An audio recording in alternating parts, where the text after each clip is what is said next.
identifier, évaluer, prévenir et atténuer les risques majeurs, mais également favoriser une culture du risque au sein de vos institutions pour une meilleure résilience opérationnelle. Donc, cela étant dit, on va découper cet atelier en 6 parties. Donc, tout d'abord, on va définir ce qu'est le risque, on va le voir ensemble. On va parler du concept et du processus de gestion des risques. Quand on sait ce que c'est maintenant, qu'est-ce que c'est que de le gérer? Et on va voir en troisième partie quels sont les outils et les dispositifs qu'on doit mettre en place pour gérer ces risques-là. Et en quatrième position, on va faire un focus sur un outil qu'on appelle la cartographie des risques. Et enfin, on aura un feedback de la session et un défi comme on a eu à le faire sur ces 2 derniers jours. Donc, qu'est-ce que le risque? Donc, au niveau de cette partie, on va définir le risque et on va également identifier, reconnaître les différents types de risques qui existent et on va également discuter ensemble d'exemples concrets que vous avez rencontrés dans vos entreprises. Donc, pour cela, je vais vous demander à tous de me mettre un peu dans le chat les risques que vous, selon vous, quand vous entendez le mot risque, qu'est-ce qui vous vient à l'esprit? Ok, je vois souci, faillite, perte, inondation, impact négatif, perte après un investissement, danger, dommage, des difficultés qu'on pourrait rencontrer, probabilité,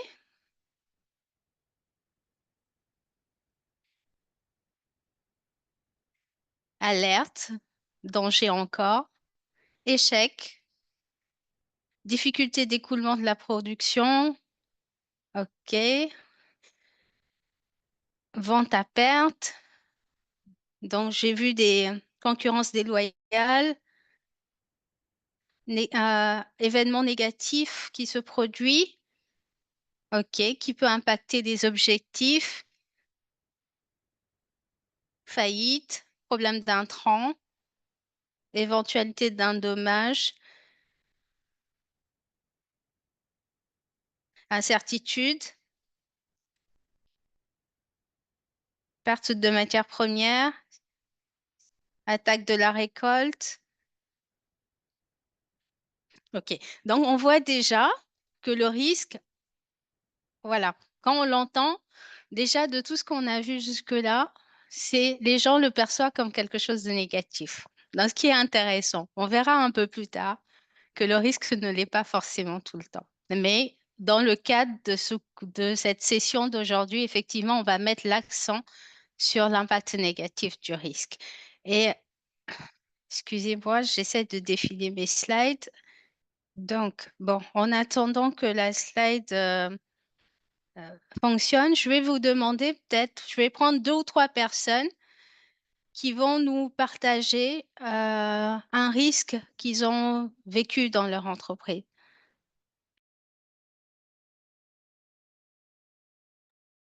En attendant, on verra plus tard. Il semble y avoir des soucis techniques pour que les gens prennent la parole.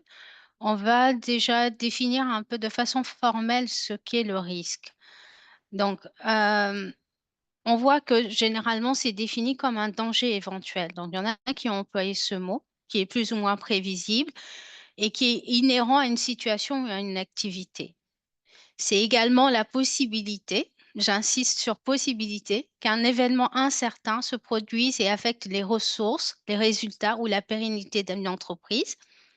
C'est également l'effet d'une incertitude sur les objectifs et ils peuvent être négatifs comme positifs, comme je l'ai dit tantôt. C'est la variabilité possible entre des résultats attendus et des résultats réels.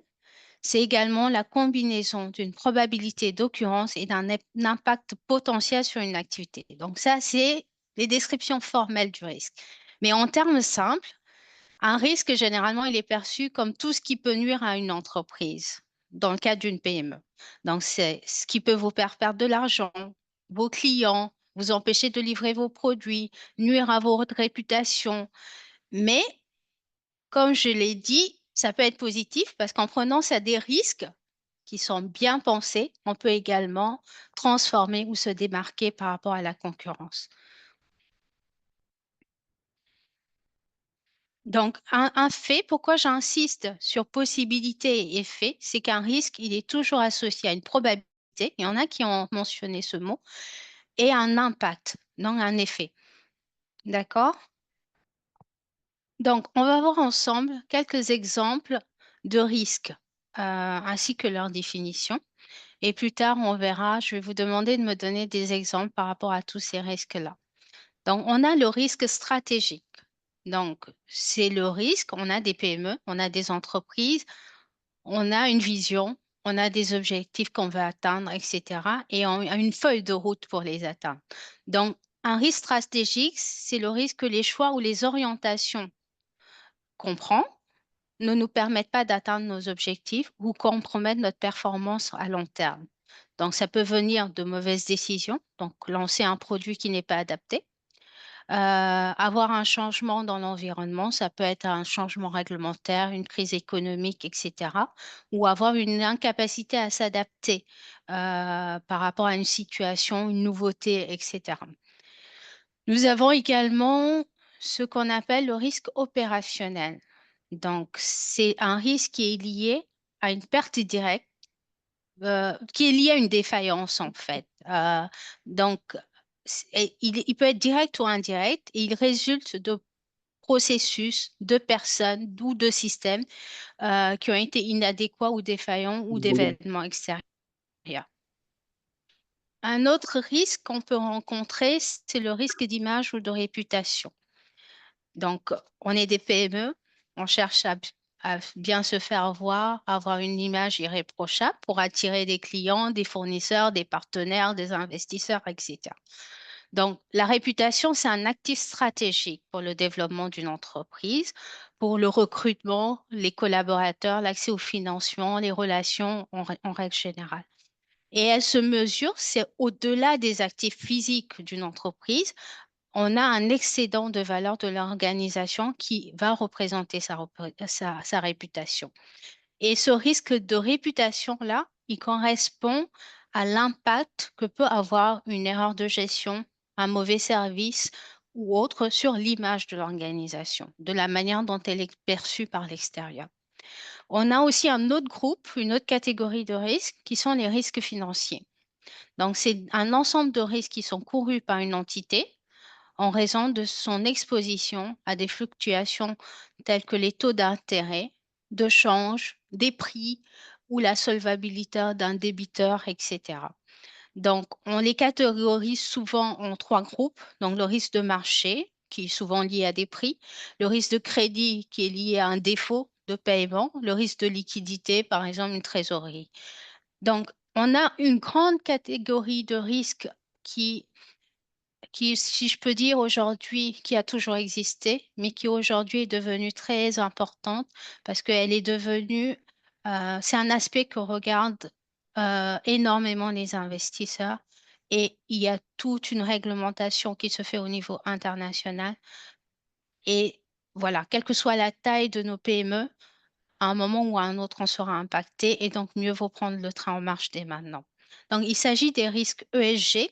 Donc, c'est l'impact qu'a une entreprise sur l'environnement, le social et la gouvernance. C'est la définition de base, mais on parle Mhm. également de double matérialité pour voir quels sont les impacts, par exemple, du climat ou d'autres choses sur les performances financières d'une entreprise. Donc, un impact sur l'environnement qu'on peut avoir au travers de ces risques-là, par exemple, c'est lorsqu'on, par exemple, on est une entreprise agricole et qu'on rejette des déchets industriels non traités ou des déchets agricoles. C'est une mauvaise gestion de l'eau, qui est une source qui est aujourd'hui très, très importante et qui devient rare. C'est le gaspillage, notamment ça peut être dans la restauration. C'est les conflits d'usage, par exemple au niveau des terres, ce genre de choses. C'est une consommation excessive d'eau potable, par exemple au niveau des usines ou ce genre de choses. C'est une non-conformité aux règles environnementales locales. Donc, comme je le disais, il y a toute une réglementation qui se fait. Un autre aspect de ce risque social, ça peut Euh, être des du conditions de Bénédicte, travail pénibles ou dangereuses. Ça peut être une absence de déclaration des employés, des conflits avec des communautés locales. Ça peut être une absence de traçabilité au niveau de la gouvernance ou dans la gestion financière, la corruption, le favoritisme, la non-conformité réglementaire ou le manque de supervision ou de structure. Donc là, j'espère que ça va marcher cette fois-ci. Je vais demander à deux, trois personnes de me donner un exemple parmi les catégories qu'on a vues. Après, c'est des types, c'est des exemples. Il y a d'autres catégories de risques qui peuvent exister, mais qui peuvent être mis dans cette grande catégorie de risques que nous venons de voir. Donc, je vais vous demander de me donner un exemple d'une catégorie de risques que vous avez rencontrée. Qu'est-ce que c'était? Qu'est-ce qui s'est passé? Quels ont été les impacts sur votre entreprise? Comment vous y avez fait face? Et quelles sont les mesures que vous avez mises en place pour éviter que ce risque ne se reproduise à l'avenir? Donc, on a quelques mains Bonjour tout qui le monde, sont vous levées. m'entendez? Je Oui, pense qu'on a activé bonjour. mon micro. Vous me recevez, c'est bon. Oui, je vous entends. Idrissa, c'est Oui, ça? en fait, moi, oui, c'est bien ça, oui. Oui, moi, je vais surtout parler du dernier type catégorie de risques que vous avez évoqué tout à l'heure, les Mhm, risques environnementaux. d'accord, Donc, j'ai eu à faire face à cela l'année dernière, donc, d'accord. notamment à cause des inondations dans la Mhm, vallée du fleuve Sénégal. ok. Donc, voilà. Donc, ma parcelle agricole a été gravement touchée par les inondations et c'était vraiment Mhm, soudain. mhm, C'est survenu soudainement et on n'a pas pu faire grand chose, grand chose. Donc, mhm. en l'espace de 2 jours, 3 jours, on a perdu voire 90% de notre parcelle. Je suis désolée. Voilà, donc voilà, on n'a pas pu faire grand chose. Du moment où on n'avait pas d'assurance, on n'avait rien du tout. Donc, Mhm, voilà, donc on est en train de réfléchir à quelle solution à mettre en œuvre par rapport à ça, mhm, s'il faut recommencer. Parce mhm, on va devoir reprendre à zéro. Donc, on est en train d'étudier un peu, de chercher un peu des alternatives pour pallier à ça. Parce qu'après, c'est de grosses œuvres qu'il faut mettre pour dériver l'eau et tout ça. On n'a pas ces moyens-là. Donc, j'imagine. Ouais, aujourd'hui, on pense à l'assurance agricole, des choses comme ça. c'est On est ça. en train de se renseigner pour voir un peu comment se prémunir face à ces risques-là. D'accord. OK. Merci beaucoup pour Oui, votre contribution. oui, je vous en prie. Quelqu'un d'autre veut nous partager son expérience? Et puis les autres, n'hésitez pas à nous dire dans le chat également.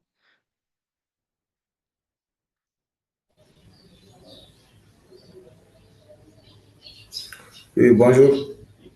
Oui, bonjour, Papa Ibrahim. Euh, oui, bon, moi, j'ai eu à subir un risque social. Donc, c'était même lors de mon première expérience dans mon entreprise de production et de commercialisation des poulets de chair. Mhm, Donc, j'avais saisi une opportunité parce que, comme on le voit au niveau des villages, parfois mhm, on organise des gamous et des rencontres religieuses successivement. d'accord. Donc, cette année-là, il y avait beaucoup de villages qui avaient un calendrier successif. Donc, j'avais décidé de lancer 600 poulets pour pouvoir submerger le marché. Et avec l'avènement de la COVID-19, Mhm, donc, arrivé à maturation, lorsque j'avais commencé même à récupérer des commandes, c'est mhm, là où l'État a sorti l'interdiction d'organiser tout rassemblement. Et mhm, là, le problème, c'est que j'avais déjà des poulets en maturité et il n'y avait plus le marché. Donc, même ceux qui avaient déjà commandé ont dû annuler leur commande. Donc, mhm. j'étais à une situation vraiment très, très, très catastrophique et très chaotique. Mm. Malheureusement, je n'ai pas pu survivre à ça, mais quand même, on a Désolée. pu en tirer vraiment, merci, on a pu en tirer Des leçons. des conséquences, des leçons et Mhm, pouvoir se réorganiser. Ce qui m'a poussé mhm, aujourd'hui, au lieu de me lancer sur les poulets de chair, de mhm. lancer des poulets rustiques et les poulets fermiers.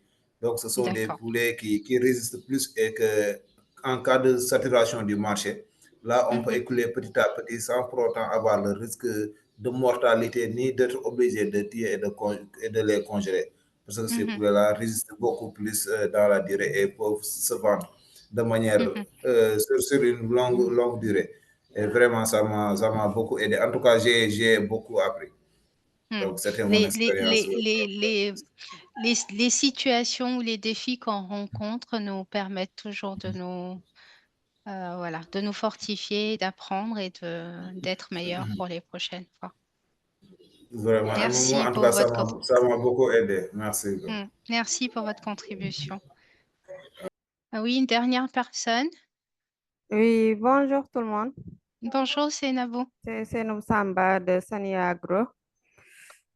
En fait, moi, je vais me lancer sur les risques opérationnels D'accord. parce que récemment, je pense que je suis toujours en train de subir les impacts.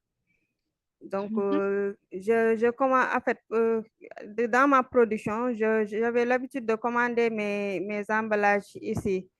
Euh, J'avais des fournisseurs ici qui me fournissaient les emballages dont j'utilisais pour la production. Donc, en un certain temps, j'ai commandé les mêmes grammages et je produisais ça, le 50 grammes pour ça allait plus facilement à la vente. Donc, c'est ce que les gens achetaient le plus. Donc, quand j'ai fini mon stock, j'ai demandé à mon fournisseur s'il avait toujours les emballages. Et, là, il me dit que les emballages sont en rupture, donc il n'a plus d'emballage. Donc, et là, ça a été un, un grand problème. Donc, j'ai dû chercher d'autres moyens de me procurer des emballages, les mêmes Mhm. emballages, mais à l'extérieur du pays. Je dirais, j'ai commandé ça en extérieur. Donc là, ça fait D'accord. presque 2 mois que je n'ai pas vendu ces grammages-là et Mhm. les clients aiment plus acheter ça. Donc, je dirais que je suis en train de perdre des clients. Ils vont D'accord. peut-être aller vers les concurrents. Là, D'accord. Et donc, je suis toujours en train d'attendre mes emballages pour pouvoir reprendre et mhm. je suis en rupture de stock, je dirais. Donc, D'accord. Et c'est donc, un qu'est-ce que vous retenez comme leçon de ça? C'est-à-dire, à euh, l'avenir, qu'est-ce que vous devez faire? de toujours faire une prévision, peut-être toujours avoir un stock euh, je ne sais pas comment on l'appelle, Oui, un avoir stock, un stock un stock d'emballage en prévision. d'emballage en Voilà. prévision et, pour garder ça au cas où, ou bien de toujours vérifier les emballages avant qu'ils ne finissent à moitié ou bien totalement, que je fasse une nouvelle commande D'accord. pour pouvoir toujours avoir les produits. Donc, c'est ce que Et vous j'ai pensez pas tiré de qu'il y a ça. autre chose aussi que vous puissiez faire? Peut-être chercher d'autres fournisseurs, c'est ce que Exactement. j'ai cherché Diversifier plusieurs, les fournisseurs. oui, diversifier. C'est ce que j'avais pas fait ici. Donc, j'avais un seul fournisseur au niveau de Dakar. Donc, Mhm. c'est ce qui m'a amené à ça. Donc, D'accord. là, je me dis que maintenant, je vais chercher d'autres fournisseurs qui vont avoir les mêmes emballages. Peut-être c'est ça le problème parce que je connaissais qu'un seul fournisseur qui avait le même emballage. Donc, c'est pour ça que j'ai eu ce problème ça là. Mais je me suis dit, désormais, je vais faire une prévision pour ne pas avoir de rupture de stock. Mhm. Mhm. OK, c'est bien. Merci beaucoup pour ces, pour ces exemples que vous nous avez partagés, ces expériences.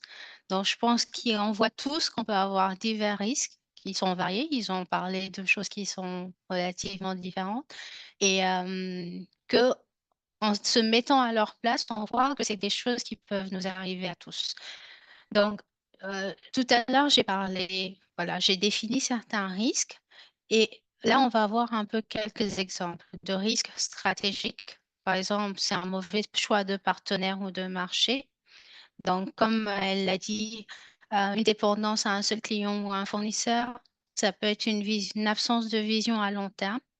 C'est lancer un produit non adapté. Je crois que dans les sessions d'hier ou d'avant-hier, on a vu des gens qui disaient qu'ils n'avaient pas fait d'études de marché ou ce genre de choses. C'est un retard par rapport à la concurrence, par exemple. Au niveau du risque opérationnel, on peut se retrouver avoir des pannes de machines, d'ordinateurs, de véhicules, ou bien toujours un fournisseur qui est en retard ou en rupture. Donc, des fois, vous allez voir que certains risques peuvent se retrouver dans deux catégories. C'est par exemple un risque informatique, c'est des erreurs humaines. Lorsque vous fabriquez vos produits ou lorsque vous faites vos process, s'ils ne sont pas bien documentés, et il peut y avoir des erreurs. C'est les absences de personnel, par exemple, alors qu'il y a une activité critique. C'est les vols, c'est la dépendance à une seule personne ou un fournisseur, un employé, par exemple, si c'est une personne clé ressource et qu'elle est seule, le jour où elle n'est pas là, ça peut être catastrophique. C'est les erreurs de facturation, c'est une mauvaise qualité des matières premières, c'est des coupures d'électricité, des défauts au niveau des procédures, etc. Au niveau du risque d'image, on va avoir par exemple des avis négatifs sur les réseaux sociaux. Ça peut être une mauvaise qualité perçue des produits ou des services. C'est également une mauvaise communication. Des fois, il nous arrive de communiquer sur les réseaux ou autres et de faire de grosses erreurs de communication. C'est déjà arrivé à certaines grandes entreprises d'ailleurs, avec de grosses équipes de communication. C'est des accusations de traitement abusif de travailleurs, c'est un non-respect des normes ou des réglementations. Et au niveau des risques financiers, par exemple, on peut avoir un décalage entre les encaissements et les décaissements, un mauvais suivi des factures impayées, trop de crédits accordés à des clients sans garantie, un risque de paiement d'un client, donc toujours s'assurer de la solvabilité des clients, une forte dépendance à un seul client, donc un risque de concentration quelque part. Ou à un bailleur de fonds, c'est-à-dire on ne compte que sur un seul pour trouver du financement et le jour où on n'en a plus, c'est assez compliqué. Donc, on a également, oui, le risque de change pour ceux qui sont dans l'import-export, le risque fiscal, si on ne fait pas bien ses déclarations, le risque de fraude. Donc, la fraude, elle est large et personne n'est à l'abri si on n'est pas bien outillé. Donc, voilà à peu près. Donc, je vais demander à chacun de vous, on va lancer un sondage de répondre un peu par rapport à certains risques, catégories de types de risques. Donc, il s'agit de savoir un peu quelles sont parmi toutes ces catégories qu'on a vues, quelles sont celles que vous pensez avoir rencontrées lors de vos activités. Donc, on voit beaucoup de risques stratégiques, plus de 60%, plus de 50% de risques opérationnels. On a plus de 50%, 58% qui sont risques financiers, 22-24% risques légers. Bon, ça bouge parce que les gens continuent de répondre, mais déjà, ça nous permet de voir la tendance. Donc oui, je pense qu'on a à peu près une tendance. On voit que voilà, beaucoup de gens estiment avoir un risque stratégique, un risque opérationnel, un risque financier. Beaucoup moins on parlait du risque d'image. Le risque ESG également était moins représenté, on va dire, même s'il s'agit d'un très gros risque de nos jours. Donc, merci Penda. Je pense qu'on peut clôturer le sondage de façon à passer à la suite. Donc, après ça, on va voir ensemble le concept et le processus de gestion des risques. On sait ce qu'est un risque, on sait à quoi il correspond, on sait l'identifier à peu près. Donc maintenant, qu'est-ce que c'est gérer un risque et comment on le fait? Donc, désolé, on a un décalage par rapport au slide. Donc, tout d'abord, au niveau de cette activité-là, on va définir le concept de gestion de risque. On va décrire le processus et on va ensuite répondre à quelques questions des participants. Donc, n'hésitez pas à mettre vos questions dans les Q&A. Donc, j'avance malgré que les slides n'apparaissent pas. Elles vont s'afficher un peu plus tard. Donc, le concept de gestion des risques, c'est un mécanisme de contrôle donc, qui permet d'identifier, d'analyser d'évaluer, de traiter et suivre les risques susceptibles d'atteindre les objectifs d'une organisation. Donc, c'est également anticiper. Donc, anticiper l'incertitude, mieux la comprendre et décider comment l'accepter, la réduire ou s'en protéger. C'est avoir des limites acceptables. Souvent, il n'est pas possible de couvrir à 100% les risques, mais on peut décider d'avoir un seuil acceptable et c'est également des mesures d'atténuation qu'on met en place. On a eu un risque, il y a eu un impact, il y a une probabilité que ce risque apparaisse, mais on peut soit réduire la probabilité ou réduire l'impact et cela se fait avec des mesures d'atténuation. Donc, le processus de gestion des risques, c'est un processus en 7 étapes. Donc, il s'agit tout d'abord d'identifier, de consulter et de communiquer avec toutes les parties prenantes de votre entreprise pour comprendre les préoccupations, partager les informations sur les risques et garantir une communication fluide tout au long du processus parce qu'il s'agit d'un processus, comme je l'ai dit, qui est assez long, qui est de cette étape. Il s'agit d'établir le contexte de votre entreprise ensuite. Donc, chaque entreprise a ses spécificités, elle a des objectifs qui lui sont propres, elle a un appétit au risque qu'on verra plus tard qui lui est propre, et elle a aussi des critères qu'elle met en place lorsqu'elle évalue ses risques. Après cela, on va identifier les risques. Donc, chaque entreprise a des risques qui lui sont propres également. On va les identifier et ça va se faire à travers des entretiens, une analyse SWOT, des brainstorming, des historiques, des incidents qui sont apparus, etc. On verra également d'autres outils un peu plus tard. Et il s'agira également d'analyser ces risques-là, donc en évaluant la probabilité et les conséquences, donc l'impact, pour déterminer le niveau de risque brut qu'on pourra ensuite réduire à travers des mesures d'atténuation pour obtenir un risque résiduel plus faible. Donc, lorsqu'on va évaluer les risques, on va comparer des critères. On va comparer ces risques analysés avec des critères préétablis. Donc, quels sont les risques que moi, je suis prêt à accepter dans le cadre de mon activité? On va identifier des priorités de traitement parce qu'on peut avoir plusieurs risques, mais les priorités pourront être différentes. Et on va décider des actions à mener. Est-ce qu'on doit avoir une action spécifique sur ce risque? Est-ce qu'on doit continuer de le surveiller, voir comment il évolue? Ou est-ce qu'on se dit, bon, ce risque, je l'accepte, je fais avec, voilà. Il fait partie de mon activité, je fais avec, c'est un risque que je suis prête à prendre. Et lorsqu'on va traiter les risques, là, on va mettre en place des plans d'action qui vont consister à éliminer ce risque, à le réduire ou à le transférer ou tout simplement à l'accepter. Donc, le transfert de risque se fait généralement au travers d'assurances, de la sous-traitance, ce genre de choses. Et quand on décide de l'accepter, c'est parce qu'on le juge tolérable.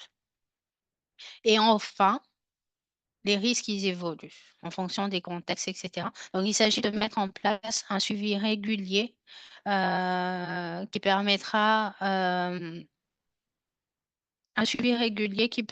de voir comment ces risques ont évolué, quelle est l'efficacité des traitements qui ont été faits, est-ce qu'il y a eu des évolutions internes ou externes qui peuvent avoir un impact sur ces risques et permettre d'améliorer de façon continue ce dispositif de gestion des risques-là.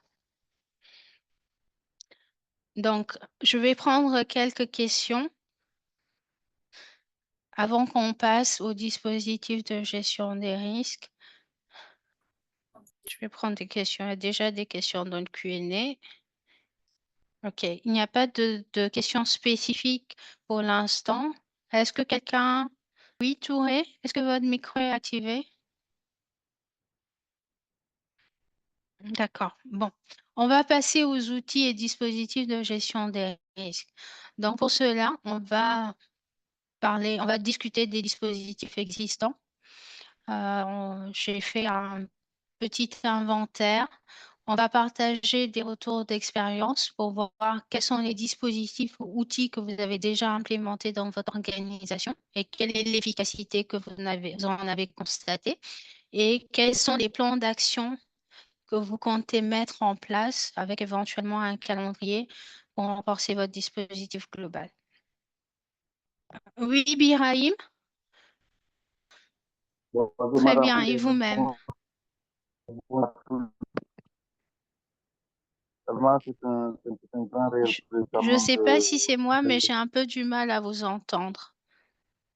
Voilà, j'ai dit que là, vous m'entendez bien. Oui, Allô? allez-y.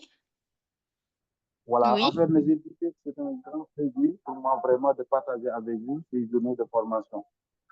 Et là, donc, par Mhm, rapport à la question, bon, pour nous, comme vous le savez, nous sommes dans l'agriculture.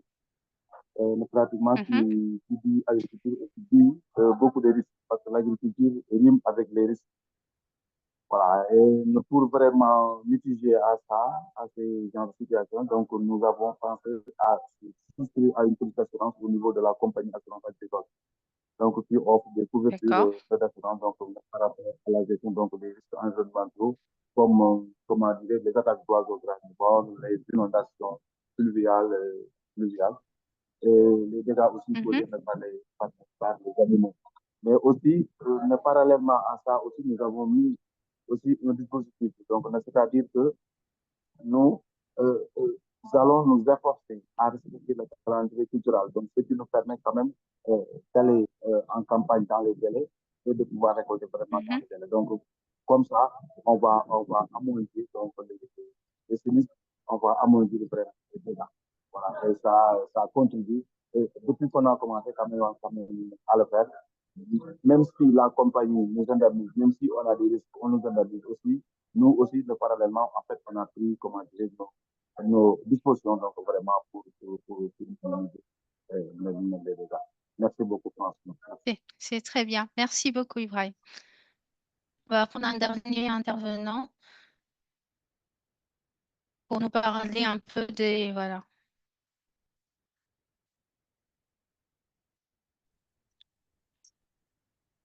Bonjour, Oui, bonjour Ibrahim. oui, c'est Ibrahim Mbouch, PDG Africa Global Business Group, agronome. Voilà, nous, Enchanté. dans le cadre de nos activités, les risques qu'on rencontre, c'est d'ordre environnementaux, surtout avec Mhm, les déséquilibres pluviométriques, surtout nous qui faisons des fois des cultures hivernage. Donc, pour minimiser mhm, ça et gérer ça, cette année, voilà, on a travaillé avec un projet et aussi un opérateur téléphonique. Voilà, pour qu'on puisse, avec la météo, l'ANECIM, donc d'avoir en temps réel les informations sur le climat. Donc, ils vont nous donner, faire des propositions ou bien nous donner des informations qu'ils nous envoient par SMS ou bien par des vocales. Pour dire, on a prévu d'obtenir des pluies sur telle date, sur telle date. De ce fait, nous, en tant que des agriculteurs, donc on va se baser sur ces données, voilà, pour mieux maîtriser les risques. Donc, ils nous envoient des messages par SMS pour nous donner des prévisions pluviométriques à temps réel. Donc, l'autre ok. danger qu'on rencontre aussi, c'est au niveau des risques, au niveau des attaques dans nos cultures maraîchères, c'est-à-dire les maladies et tout ça. Donc, pour minimiser Mhm, ces risques, voilà, moi, j'élabore des plans de production. Et par exemple, si je ok. produis la tomate, je dis que la tomate, il a des risques de tel insecte, ou bien il a le risque d'atteindre telle maladie. De ce fait, à l'avance, je Mhm, vais essayer d'avoir les produits, voilà, que je vais utiliser pour en cas de maladie, donc pour faire des traitements tôt. mhm, Et aussi pour éviter aussi, voilà, que les maladies s'aggravent, donc je vais prévoir de faire des traitements préventifs avant la maladie. Pour chaque maladie, mhm. je vais chercher un produit spécifique pour lutter contre cette maladie. Donc, on a ces deux risques-là et on essaie de travailler, voilà, pour les minimiser, surtout au niveau de la pluviométrie, quoi. Donc, on travaille avec des Ok, opérateurs qui vont nous donner, avec l'ANACIM, donc qui vont nous donner des informations à temps réel, voilà, sur la pluviométrie et sur le changement climatique. Merci. ok. Parfait. Merci beaucoup. Un dernier intervenant peut-être avant qu'on passe à la suite. Ayana, vous nous entendez? Oui, je vous entends très bien. Bonjour. Bonjour Ayana.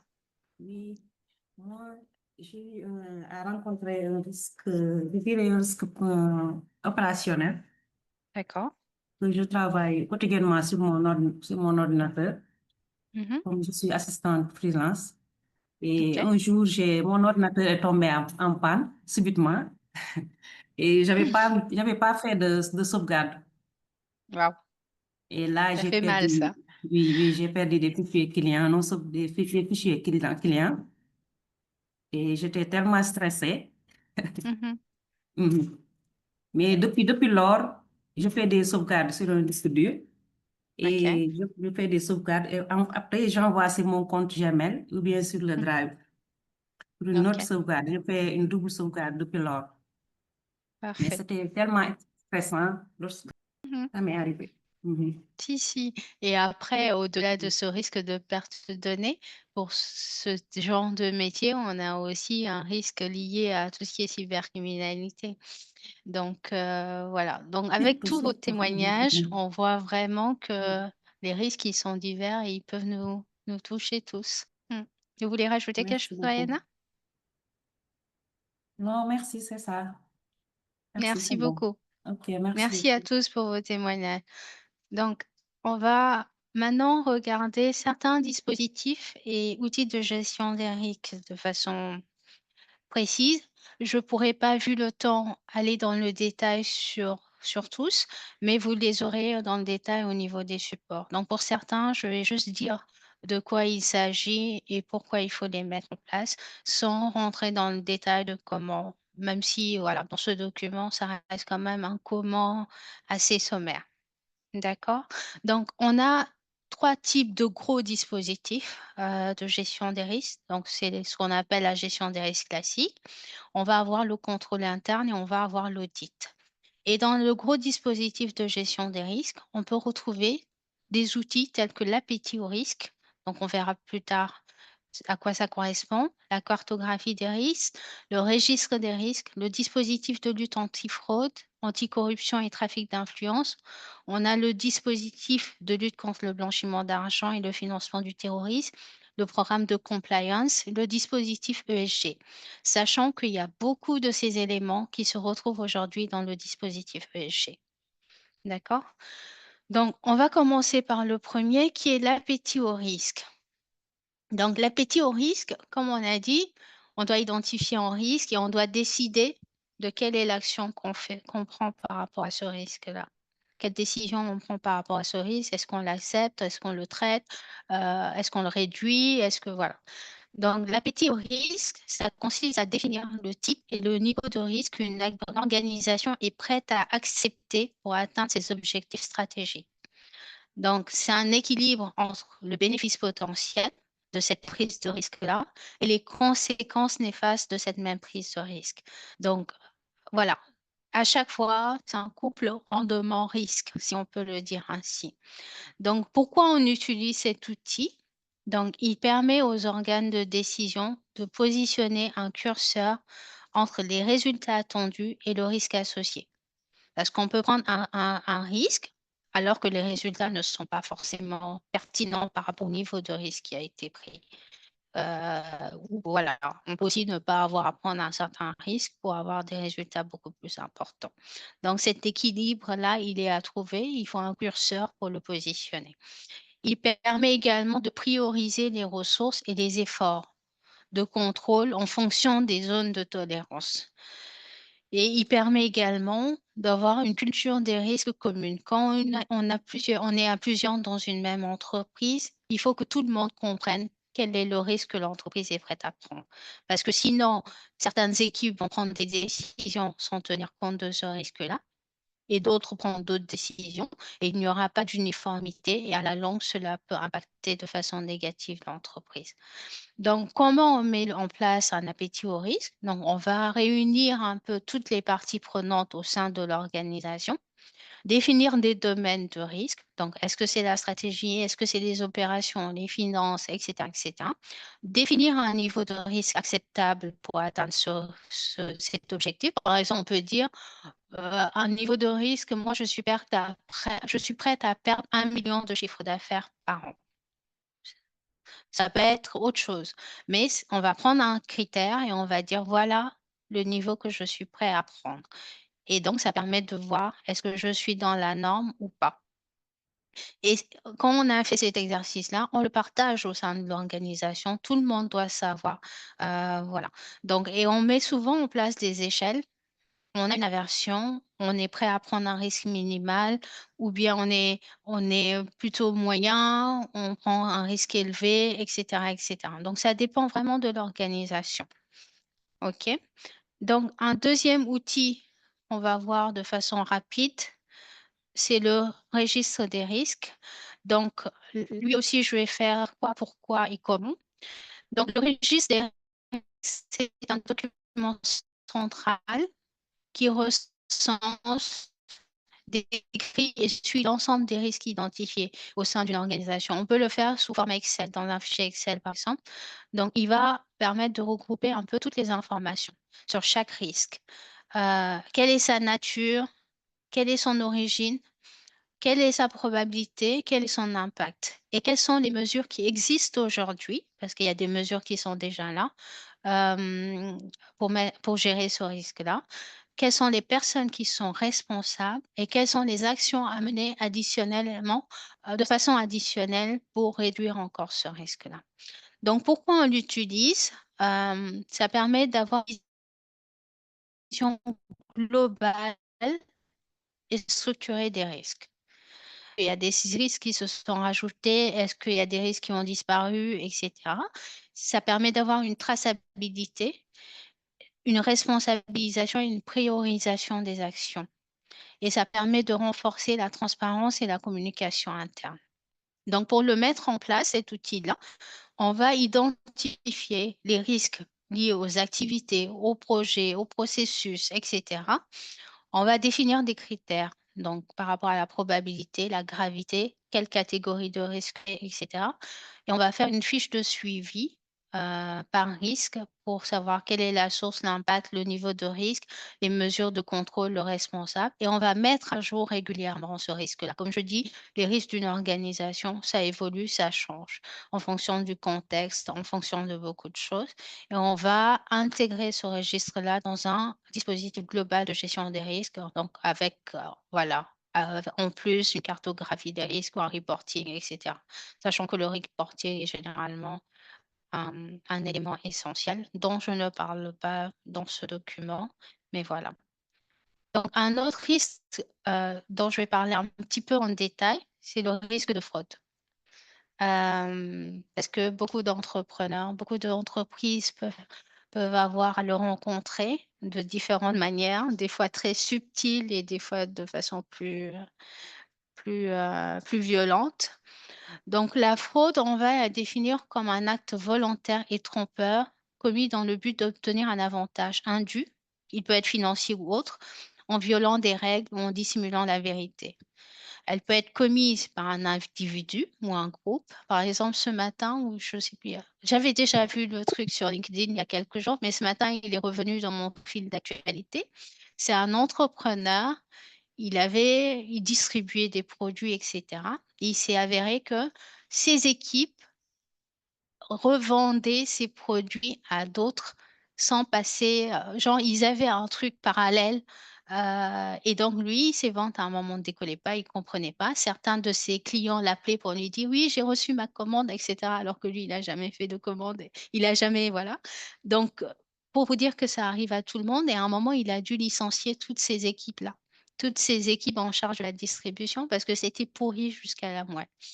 Donc, le dispositif de lutte contre la fraude, c'est l'ensemble des mesures, procédures et outils qui sont mis en place par une organisation pour prévenir, détecter, traiter et signaler les actes frauduleux.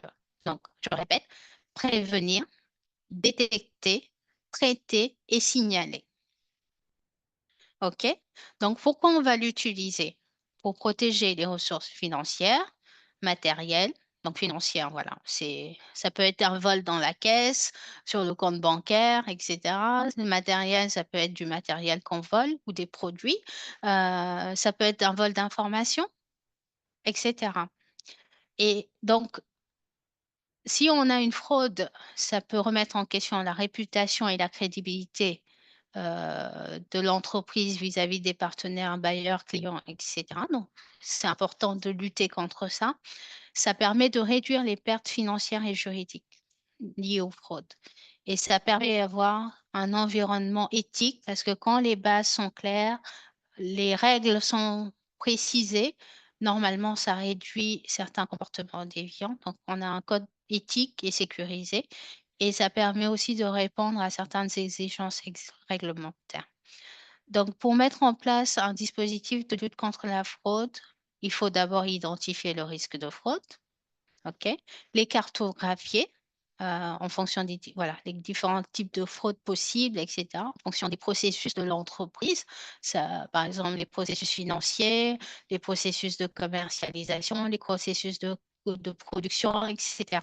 Et puis, on va mettre en place des procédures à chaque fois pour que, voilà, pour limiter ce risque-là. Et il faut aussi avoir mettre en place des formations de sensibilisation auprès de vos collaborateurs et mettre aussi en place des canaux et des mesures de signalement.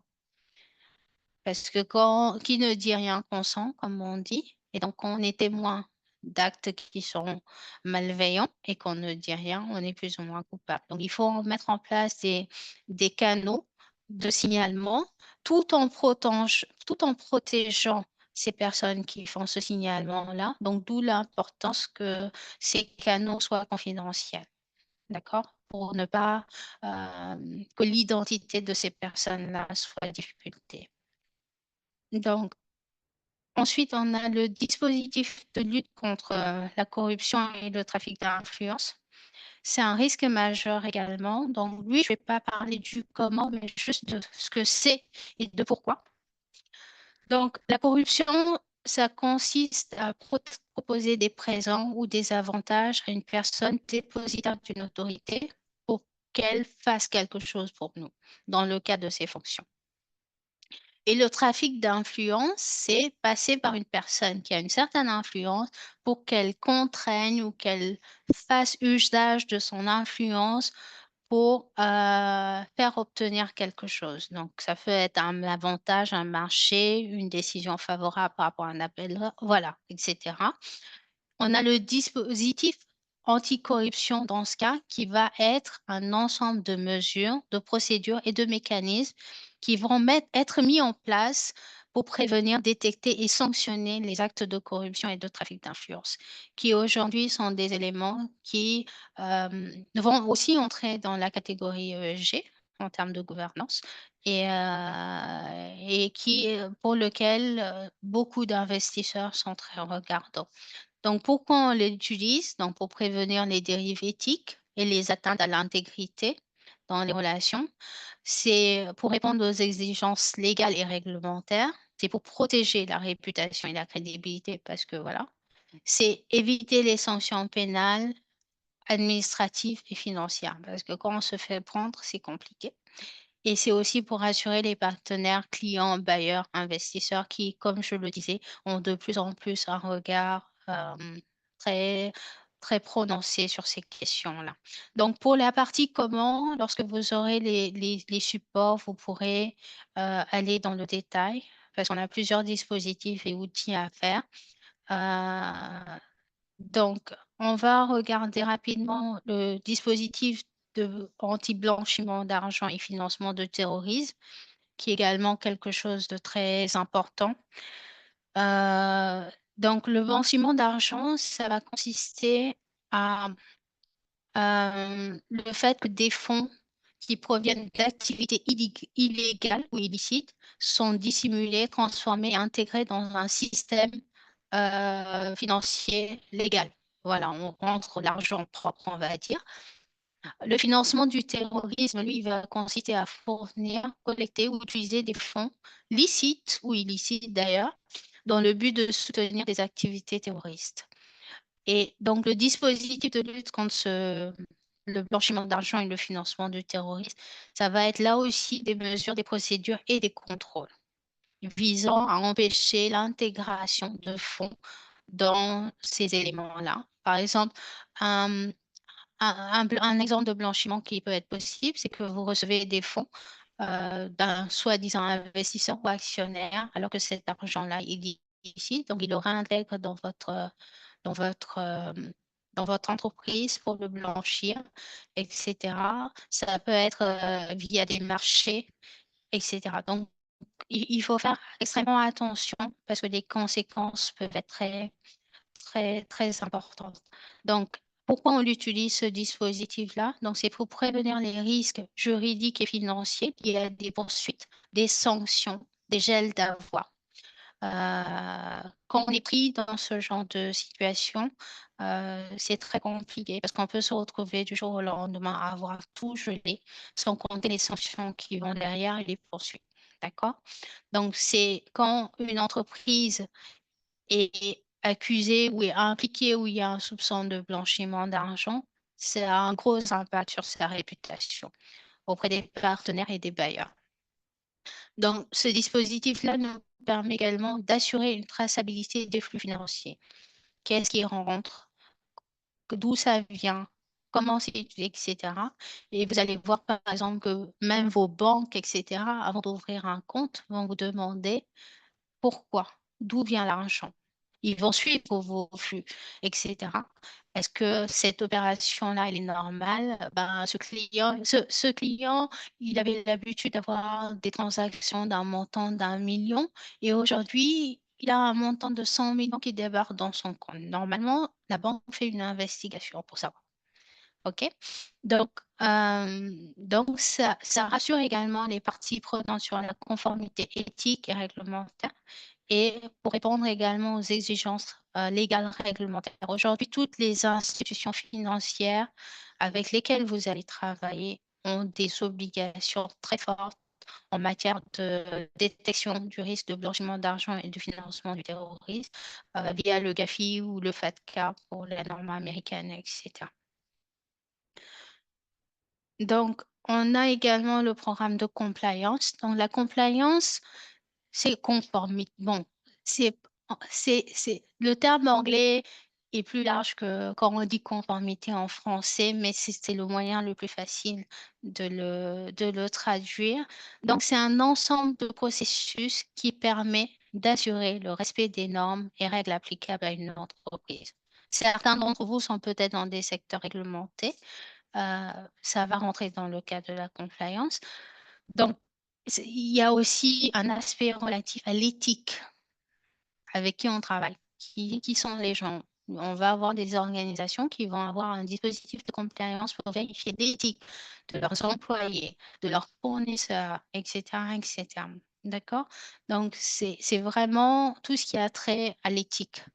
Donc, on l'utilise pour faire respecter le droit et l'éthique au sein de l'organisation pour tous, pour ne pas mettre en jeu la responsabilité d'une organisation. Parce que s'il y a des comportements déviants en termes de compliance, la responsabilité légale de l'entreprise peut être mise en jeu.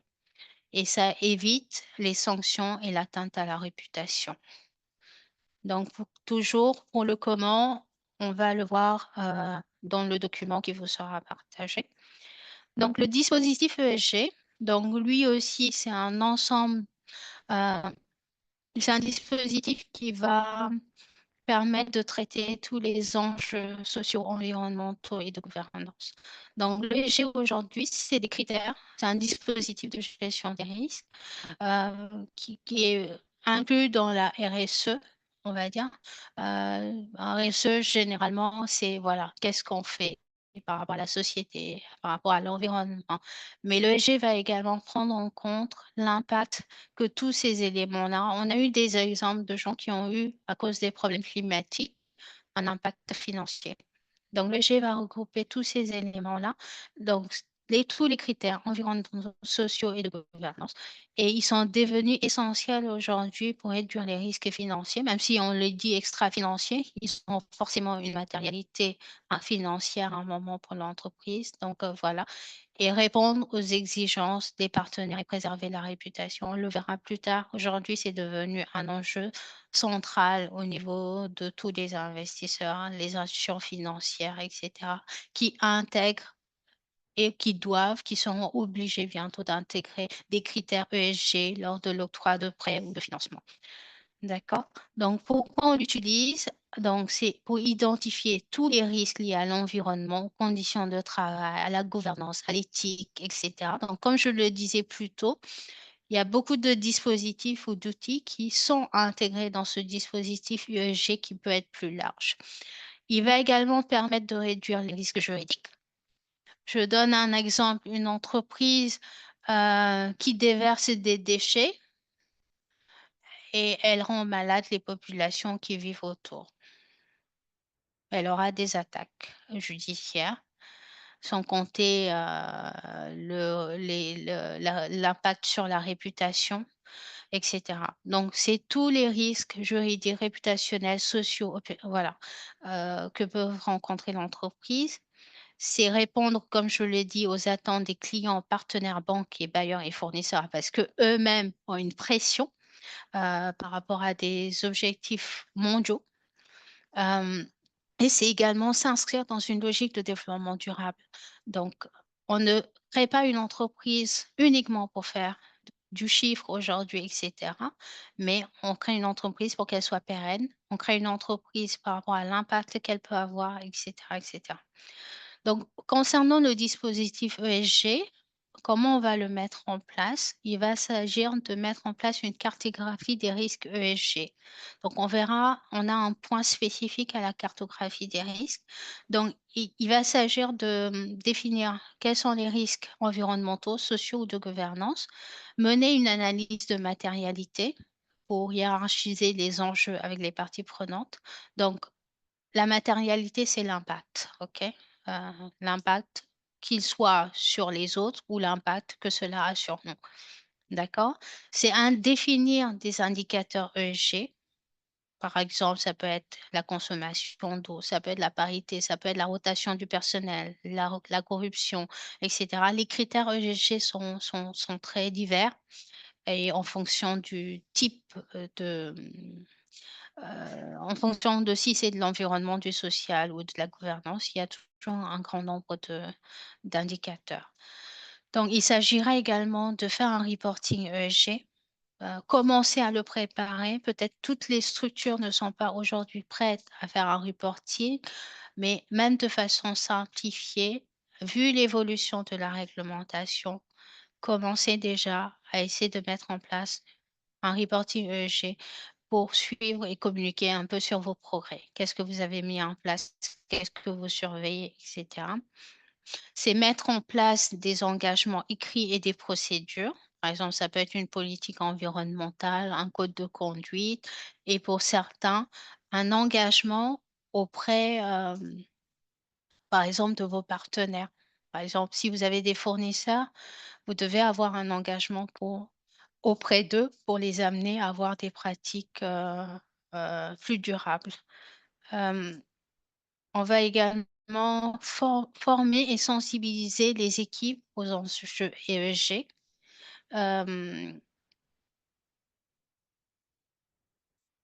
Et on va intégrer tous ces critères-là, comme le feront et qui commencent d'ailleurs les institutions financières ou les investisseurs, intégrer des critères ESG lorsque vous choisissez vos partenaires, vos fournisseurs, etc. D'accord?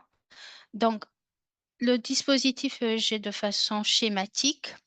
Donc, pour la partie environnement, ce sera un peu, par exemple, tout ce qui est gestion des ressources naturelles, les émissions, l'économie circulaire, etc. Au niveau du social, ce sera par exemple les conditions de travail, la diversité, l'inclusion, les droits humains, l'impact sur les sociétés. La gouvernance, ce sera l'éthique dans les affaires, par exemple, la transparence, la lutte contre la corruption, ce genre de choses. et ce sera l'engagement, comme je le disais tantôt, auprès de vos partenaires, des différentes parties prenantes. Donc, un autre élément, un autre dispositif qui est important, c'est le système de contrôle interne. Donc, qui sort un peu de la catégorie générique gestion des risques, mais c'est un dispositif, moi je le définis comme un dispositif de gestion des risques. Donc, le contrôle interne, c'est un ensemble de dispositifs, de procédures et d'équilibres mis en place pour protéger les actifs, gérer les risques internes, garantir la fiabilité des informations financières.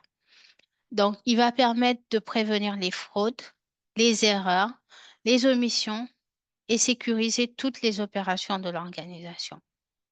Donc, on va l'utiliser pour, comme on l'a dit, sécuriser les ressources financières, matérielles, humaines, donc financières, matérielles, mais également humaines. OK? Par exemple, s'il y a une utilisation de machines ou je sais, des choses comme ça, faudrait faire en sorte qu'il y ait un système pour sécuriser le personnel. C'est prévenir et détecter les fraudes et les erreurs comptables. Il va nous permettre d'améliorer la qualité de l'information financière à travers tous ces processus-là. Il va permettre également de renforcer la confiance des parties prenantes internes et externes. Il va protéger le personnel en clarifiant les responsabilités et en limitant les risques. Parce que si les responsabilités ne sont pas bien définies, derrière, on met à risque le personnel, il peut y avoir des problèmes. Et là, voilà, c'est la faute à qui? On peut accuser des gens de façon injustifiée. Alors que quand tout ce process-là est bien clarifié, normalement, tout le monde est confortable. OK? Le contrôle interne va également nous permettre d'éviter de prendre des décisions erronées fondées sur des données inexactes. OK? Donc, comment on va le mettre en place? Donc, c'est généralement au travers de procédures écrites de contrôle, par exemple des autorisations, des validations, des vérifications. C'est une séparation des tâches entre les personnes. Par exemple, quand on fait une transaction financière, la personne qui fait la transaction ne doit pas être la personne qui la valide. Parce que sinon, voilà, il y aura un risque de fraude, un risque de vol, et cetera.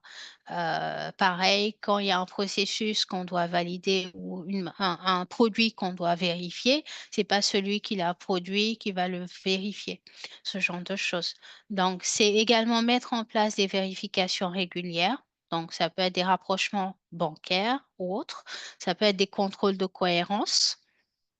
Il s'agit aussi de former des équipes aux bonnes pratiques de gestion et aux règles internes. Donc, comme je disais, quand il y a des règles qui sont connues, écrites, connues de tous et qui sont suivies au travers de procédures, processus, normalement, le risque est limité.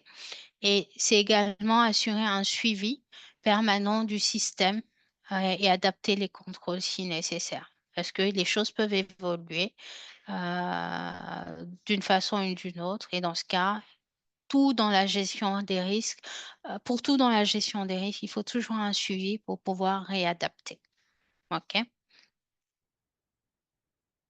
Et on va finir par rapport à cette première catégorie de dispositifs outils avec l'audit. Donc je vais prendre l'exemple de l'audit interne. L'audit, c'est une activité indépendante, et objective qui rassure sur le degré de maîtrise des processus internes. Elle va permettre de les améliorer ou à créer de la valeur. OK?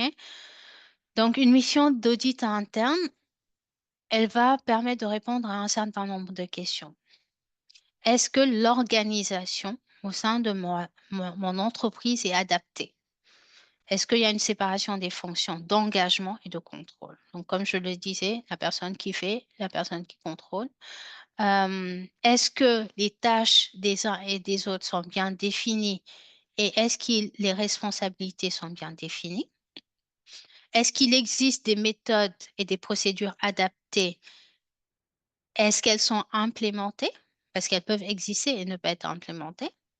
Donc, c'est dans l'exécution des tâches, les conditions de diffusion, la conservation, la mise à jour des documents, par exemple. Est-ce qu'on a des systèmes et des logiciels qui sont adaptés et de bonne qualité? Est-ce qu'il y a un système de preuve?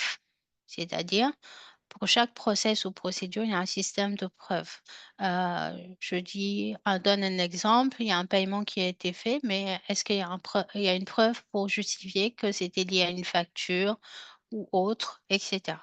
D'accord? Est-ce que tous les contrôles ont été faits? Est-ce que les autorisations ont été données? Est-ce que les éléments ont été classés, et cetera? Est-ce que le personnel avec lequel on travaille est qualifié pour le type de tâche qu'il est amené à faire? Y a-t-il des moyens de protection? Donc, ça peut être des rapprochements, ça peut être dans le contrôle des tâches, ça peut être des protections matérielles pour ceux qui ont des activités dans le domaine agricole, par exemple, ou dans le cadre d'usines ou voilà, des activités où il y a des risques matériels. Est-ce qu'on maîtrise le risque juridique? Parce que comme je le disais tantôt, quand on fait face à certains risques, le risque juridique va se présenter. D'accord? Et aussi par rapport aux risques contractuels éventuellement. D'accord? Donc, comment on va mettre en place un audit interne? Donc, il faut à chaque fois déterminer le périmètre de l'audit, élaborer une charte, mettre en place une équipe qui va s'en charger, établir un plan. Pour certains, ça va être un audit annuel, pour d'autres, un audit annuel, etc. Il faudra préparer et exécuter les missions, rédiger un rapport et suivre les recommandations qui seront faites à la suite de cet audit-là. Donc, je vais aller rapidement sur l'audit externe. Je vais passer l'audit externe, on va dire, et je vais vous demander de faire un sondage sur les dispositifs et outils de gestion des risques que vous avez, par exemple, eu à utiliser, que vous utilisez déjà ou que vous pensez que vous devez utiliser dans le futur et quelle en serait la priorité en fonction de votre activité. On n'a pas encore de réponse. Donc, en attendant peut-être que vous répondiez au sondage, je vais parler rapidement de la cartographie des risques, un peu pris par le temps. Donc, la cartographie des risques, comme vous l'avez vu, dans beaucoup d'outils, on a parlé il faut cartographier des risques. Il faut essayer de voir de quels risques on a. Donc, c'est pour ça que j'ai préféré faire un focus spécifique sur cet outil-là. Donc, la cartographie des risques, ça va être un outil visuel qui a pour but de représenter vos risques, ceux qui peuvent considérablement affecter vos objectifs, voire sa survie en fonction d'une probabilité d'occurrence, donc la fréquence à laquelle cet événement-là peut survenir et l'impact. OK? Quelles sont les conséquences sur votre organisation? Donc, pourquoi on va utiliser une cartographie des risques? Donc, ça permet de sécuriser l'entreprise d'un point de vue financier, de visualiser facilement les risques majeurs auxquels l'organisation est exposée, de prioriser les actions à mettre en œuvre selon le niveau de risque, de faciliter la prise de décision stratégique et opérationnelle, de communiquer efficacement sur les risques auprès des parties prenantes, donc soit la direction, les conseils, les partenaires, les financeurs, etc. C'est également favoriser une culture du risque au niveau de toute l'entreprise. Donc, comment on va mettre en place une cartographie des risques? Donc, on va voir tout à l'heure un exemple, mais il s'agira d'abord d'évaluer l'impact de tout risque avec des échelles de gravité. Ça peut être des échelles à 3 ou à 5. À vous de choisir. Par exemple, pour une échelle à 3, ce sera bas, moyen, haut, par exemple. Déterminer une fréquence d'occurrence du risque. Donc, on peut le faire quand c'est un risque qui se produit régulièrement. Quelle est la fréquence antérieure par rapport à l'historique? Et vérifier s'il y a des tendances structurelles ou pas. Là aussi, si on sur une échelle une cartographie 3-3, on peut partir sur une échelle basse, moyenne, haute. Donc, c'est réaliser un mapping de ces risques-là en croisant l'échelle de gravité avec la fréquence. D'accord? Donc, on va essayer d'avoir une espèce de note en multipliant l'impact et la gravité. L'impact et et la fréquence. Il s'agira ensuite de déterminer le traitement qu'on va avoir par rapport à ce risque en fonction de l'appétit au risque qu'on avait défini initialement. Et après ça, on va mettre en place des mesures d'atténuation de ce risque-là. Et ensuite, on va suivre et évaluer régulièrement le risque après la mise en place de mesures d'atténuation. Donc, je vais vous montrer rapidement comment faire une cartographie des risques. Donc, je l'ai fait sur Google Sheet. Excel peut des fois être de façon visuelle plus facile. Est-ce que vous voyez tous mon fichier Excel? D'accord. Donc, ce qu'on va d'abord faire, là, je vais faire une matrice de risque 5-5. Donc, on va prendre l'impact. Donc, on va dire qu'un impact faible va correspondre à 1, un impact modéré à 2, 3, etc. Critique 5. Et la probabilité. Bon, sachant que avant d'arriver à ces chiffres-là, il y a un travail préalable à faire, mais qu'on ne pourra pas faire dans le cadre de cet exercice-là. Pareil pour la probabilité, elle sera notée de 1 à 5. D'accord? Et ensuite, est-ce que vous m'entendez? Problème de son. Je pense qu'il y a un problème de connexion. OK. D'accord. Donc, après avoir fait ça, on va lister l'ensemble des risques. On va lister l'ensemble des risques. Par exemple, là, je n'ai pas donné de nom, mais je les ai appelés risque 1 jusqu'à risque 10. Donc, on va définir les probabilités. Là, j'ai mis des probabilités aléatoires. J'ai généré de façon aléatoire, mais vous, il faudra mettre les probabilités en fonction des échelles qu'on a vues, les probabilités réelles par rapport à vos risques. On va également mettre des impacts, donc toujours selon cette échelle-là, sachant que moi, là aussi, j'ai fait une échelle aléatoire. Et on va multiplier cette probabilité avec cet impact. Par exemple, pour le risque 1, ce sera 5 fois 3. OK? Et ainsi de suite.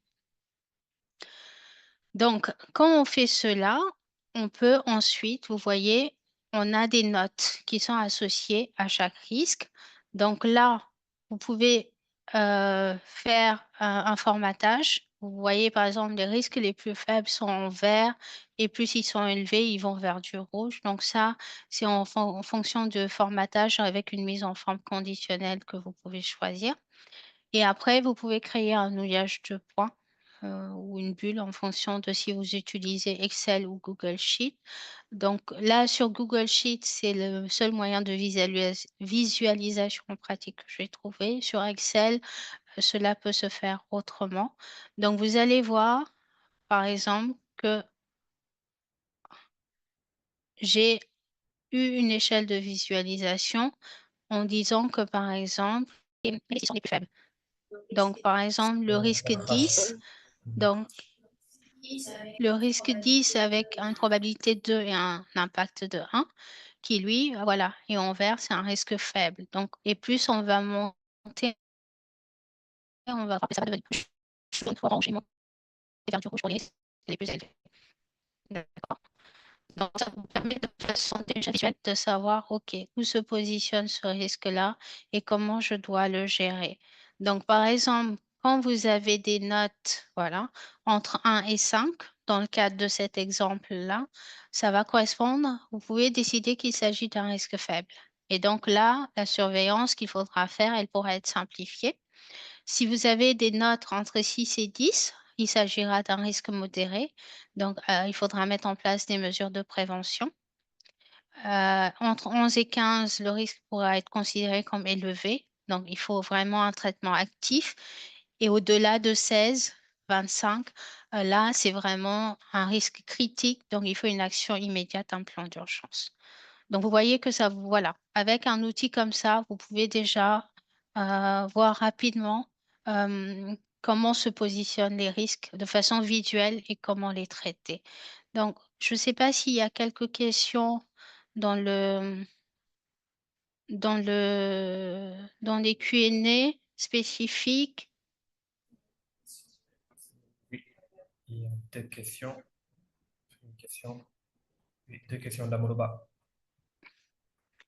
Le système de gestion de la qualité n'est pas à proprement parler un système de gestion des risques.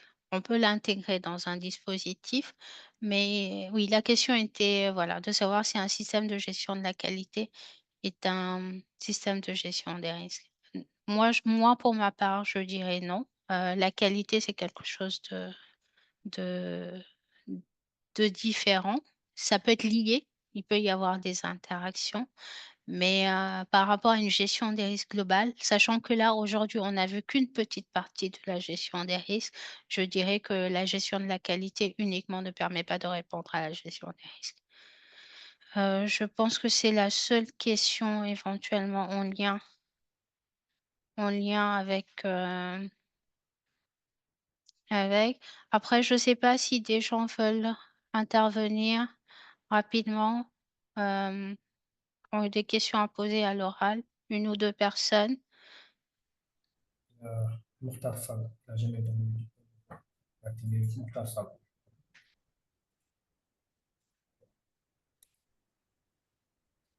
Et Mokhtar, tu peux activer ton micro. Mokhtar Fall. Oui, bonjour. Oui, bonjour Mokhtar. C'est Mokhtar, hein. En fait, je voudrais revenir sur le système de cotation au niveau de la cartographie des risques. Mhm. Nous, à notre niveau, le problème qu'on rencontre, c'est comment donner des notes de cotation. Si vous pouvez revenir un peu, voilà, sur les notes de Mhm. risque, par exemple. C'est là où on a La note à la colonne D ou la note de risque dans mon... la note de risque dans F, dans la colonne de F. D'accord, 1 ok. à 5, 6 à... Mhm. C'est la définition de faible de 1 à 5, faible, Mhm. 6 à 10, modéré. C'est Mhm. là où, au niveau de notre comité, on rencontre souvent des échanges où nous ne sommes pas d'accord. C'est là où votre appétit des risques va jouer. D'accord. Quand vous allez mettre en place un appétit au risque, là, ce sera plus clair parce que vous saurez où positionner le curseur de façon plus naturelle. D'accord. Vous Ok. voyez ce que je veux dire? Je vois, je vois. Voilà. C'était ma question, en fait. Ok, merci. Euh, Est-ce qu'il y a d'autres questions? Penda, en attendant qu'on réponde aux questions, peut-être tu peux mettre le sondage pour le feedback sur la session. J'aimerais bien avoir votre avis. Pendant que je réponds aux questions, elle va lancer le défi. Comme ça, ceux qui peuvent déjà commencer à y répondre.